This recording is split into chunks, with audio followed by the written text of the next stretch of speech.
Omukoro gwo kwasa abakanyamizi ebiharane gwagwebembiremu ab'itendekero lya Bishop Stewart University obakwatanise n'aba Red Project.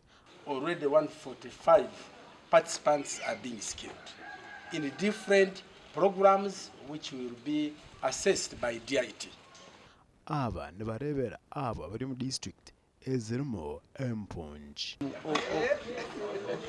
Ekigendererwa kya project egi no kuyamba eminyeto etine emirimo y'okukora mu byaro okureba ngo batunga skills batunga obukugu omu mirimo y'emikono turi kurabira mu vocational skilling no mu kushomesa eby'emikono mu bantu bo mu byaro abo turi kweta community based trainers. Ebiharane ebi batuhereza biza kuri ikintu cy'amani munonga because aba bana baza kushoma ebiharane ebi kuba araheze nitwe turuntu benkarije kugira ngo kuba araheze actually tuntegatega tubarundane mose special bene bashoma abari kushoma kose ziri kushana bakore group then ko arakore group yabo hati turebe nke kanisa nari kutwa kubasa kwatungira ubuyambo bundi tukarebeka ngo tibazo mukakureka bashitama bagumizamu bakora nka group ekibina bagumizamu bakora amakagabo gabaho n'ibindi bine kwasa kwateganisa umukwebisa.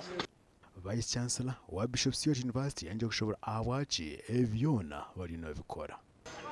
Oyereho kutendeka beji mutendekana n'abantu abaheru ya university communities. Akwantu tugira ngo university shemye kubera resource center ya communities ezigetorire. Nabwo eco nka Bishop Stewart University kora bo mu za projects nyingi zitu kwandika ntweregana na communities z'Empunji ntweregana na communities ezikutraining abantu aheroko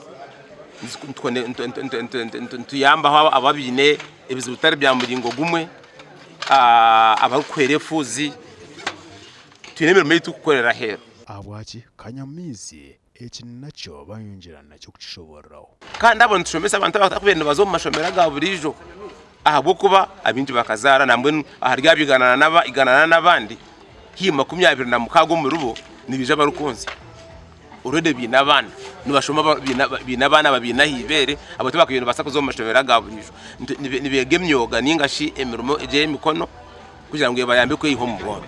Aba TV West Senyomo Gideon.